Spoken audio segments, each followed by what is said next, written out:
Halo semuanya, selamat sore.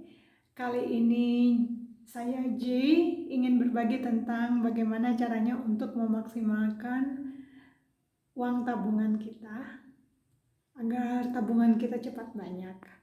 Itu berdasarkan pengalaman pribadi saya. Jadi saya tanpa sengaja punya pengalaman banyak juga tentang bagaimana cara menabung agar lebih cepat banyak uang yang terkumpul ya. Dan baru saja tadi saya baca-baca, ternyata apa yang saya lakukan selama ini itu ternyata campuran dari yang ada di bacaan saya barusan 1 jam yang lalu. Jadi yang saya lakukan saat masih kecil sampai sekarang, sebelum saya baca artikel tadi itu, saya melakukan beberapa cara. Jadi yang pertama yang saya lakukan adalah tentu saja saya mengumpulkan koin ya, bukan poin sih, koin, uang koin, uang receh itu. uh, Setiap kali saya dapat uang receh atau koin, saya masukkan ke dalam suatu wadah. Kadang di tempat stoples, kadang di tempat kotak-kotak bekas sepatu, atau sekarang saya memakai botol air mineral yang saya lubangin gitu. Jadi celengan-celengan darurat seperti itu. Jadi saya senang mengumpulkan uang receh atau uang koin dari kecil sampai sekarang. Nah, itu yang pertama. Kita tidak pernah tahu ya, karena kan kalau uang koin agak males juga menghitung. Kalau udah banyak dapat receh tinggal ini aja gitu. Kadang malah kita nggak ambil kalau misalkan 100 rupiah atau 200 rupiah kadang, atau kalau di minimarket kadang mereka tidak punya uang kembalian ya.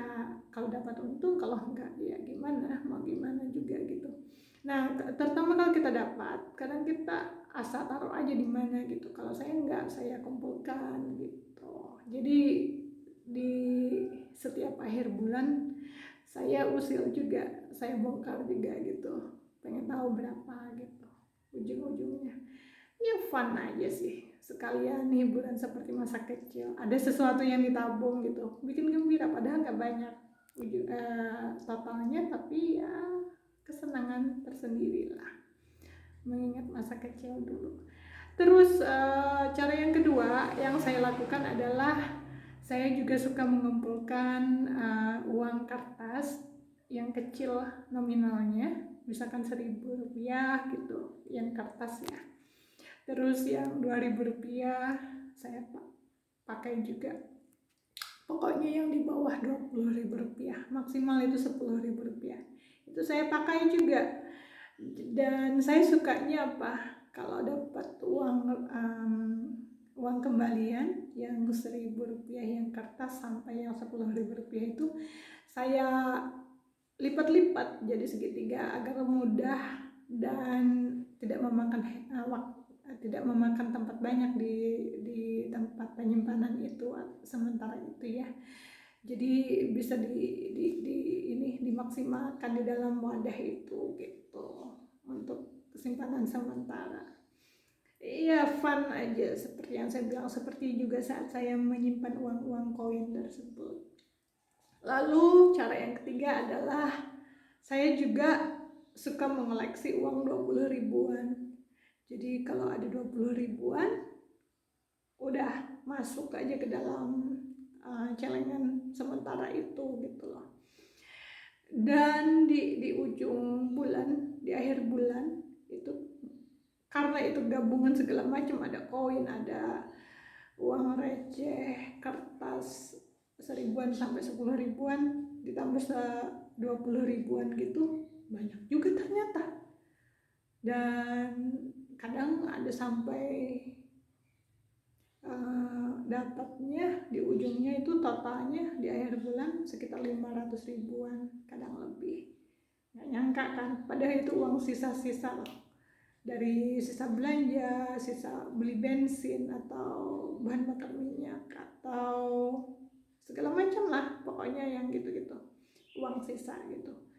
Nah, yang lucu apa? Kalau ke bank kan saya suka bawa-bawa, atau kadang ke Pegadaian juga untuk nabung. Jadi mereka kaget, loh kok uangnya jadi begini gitu loh, jadi banyak lipatannya. Saya bilang itu uang sisa, saya masukin di dalam celengan sementara, jadi bisa menghemat juga, saya bilang. Tapi waktu di sana sih dibetulin ya, dirapihin gitu. Cuman bekas-bekas lipatannya kan ada. Maunya saya setrika, tapi takutnya nanti rusak gitu. Ya gitulah cara saya untuk berhemat, memaksimalkan gitu. Tapi menurut menurut yang lain, sumber-sumber lain, ada juga cara yang lain. Jadi misalkan memakai sistem kalender. Jadi misalkan kalau tanggal 1 itu menabungnya Rp1.000, tanggal 2 Rp2.000, terus tanggal 10 Rp10.000, 20 Rp20.000, gitu-gitulah. Terus kalau tanggal 31 Rp31.000. Kalau saya belum bisa menerapkan yang ini dan belum punya pengalaman yang ini. Kenapa? Karena saya susah memprediksi gitu, tiap hari itu dapat sisa uang berapa, karena tergantung keperluan kan. Nah terus itu ya, satu bisa dipakai kalau memang bisa menerapkan, kalau saya belum bisa, dan selama ini belum pernah juga, susah memprediksi tadi berapa sisa uang harian.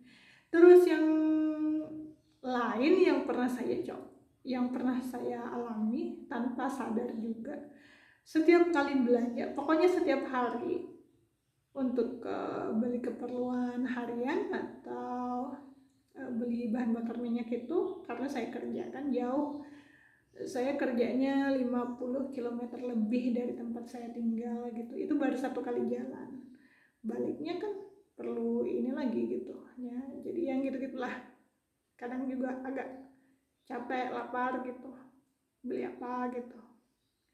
Tapi jarang sih yang kayak gitu. Cuman untuk bahan bakar minyak itu memang untuk transportasi tidak bisa ditempatkan, memang perlu gitu. Kalau nggak bisa jalan. Karena yang paling mudah bagi saya, yang fleksibel itu memang memakai motor atau sepeda motor, orang-orang di sini menyebutnya. Kalau pakai angkutan umum bisa sih yang terbarukan BRT, kalau nggak salah namanya, bis yang khusus gitu. Nah itu kan kalau nggak salah kata teman itu sekitar Rp7.000 satu kali jalan dari Banjarbaru ke Banjarmasin, tapi itu nggak nyampe tempat kerja sayangnya.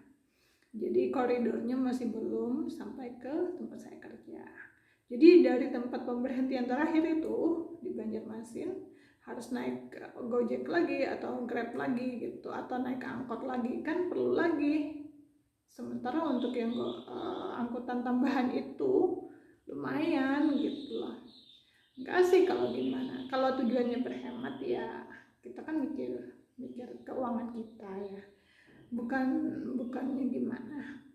Mereka juga punya hak ya, benar, tapi kan kita juga mikirin keuangan. Saya pribadi mikirin juga keuangan saya gitu, karena ya lumayan lah sesudah pulang dari tugas, keuangan agak gimana gitu, jadi sadar betul dengan keuangan saya. Sesudah itu daripada keluar sehari uang sekitar minimal Rp30.000, itu baru transportasi minimal, saya akhirnya memutuskan untuk naik motor aja gitu. Nah hal-hal yang seperti itu kan nggak bisa dihindarin ya, beli bahan bakar saya bilang tadi. Tapi kalau yang lain masih bisa lah kira-kira. Dan tentu saja punya uang kecil sesudah itu gitu loh. Cuman nggak tahu berapa. Nah itu. Jadi setiap saya punya uang kembalian dari beli bahan bakar minyak itu, sesudah pulang kerja itu, langsung saya masukin ke celengan darurat. Jadi saya nggak ngitung gitu loh berapa gitu. Ya mungkin dikasih tahu sih sama yang ngisiin bahan bakar itu berapa, 25.000 atau berapa gitu, tapi saya nggak terlalu mikirin lah. Pokoknya apa yang saya dapat dari uang kembalian, pokoknya uang kembaliannya masuk dalam celengan sementara gitu aja. Dan memang itu sangat membantu gitu loh, nggak peduli berapa jumlahnya.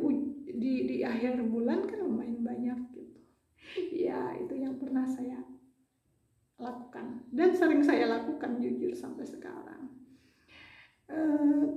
Kalau sekarang ini kan agak susah, saya tidak susah juga untuk ke Banjarmasin, katanya lagi diberlakukan PSBB, jadi agak susah, banyak yang antri kalau mau masuk Banjarmasin, sementara tempat kerja di Banjarmasin gitu. Jadi mau gimana, dan juga kita disuruh work from home, jadi bekerja dari rumah. Ya sudah, akhirnya apa, uang belanja itu jarang sekali dapat. Maksudnya uang kembalian dari uang belanja itu jarang sekali dapat, karena saya jarang berbelanja otomatis. Tapi keperluan selama sebulan atau 2 bulan udah ada di rumah gitu, jadi tidak terlalu pusing lah ya. Sementara kalau sayur-sayuran itu ada di kebun gitu, sayurannya lucu, tumbuh sendiri dari lahan tak bertuan, tumbuh kangkung mengarah ke kebun saya, masuk kebun saya. Ya lucu juga, jadi tiap hari ada kangkung gitu, segar-segar. Terus ada juga apa namanya, pumpkin atau labu parang, itu entah siapa yang nanam, entah suami entah saya, kan tinggal sebar biji aja, nggak tahu lagi sesudah itu tumbuhnya kemana-mana, banyak sekali. Jadi bisa labunya bisa dimakan kapan aja, daunnya juga bisa, terus papaya juga dan lain-lain. Jadi kalau sayur-sayuran segar itu banyak dari kebun sendiri gitu aja. Terima kasih. Kalau kalian merasa bahwa ini bermanfaat, silakan klik like button atau kasih komen atau share juga, nggak apa-apa. Terima kasih, selamat sore.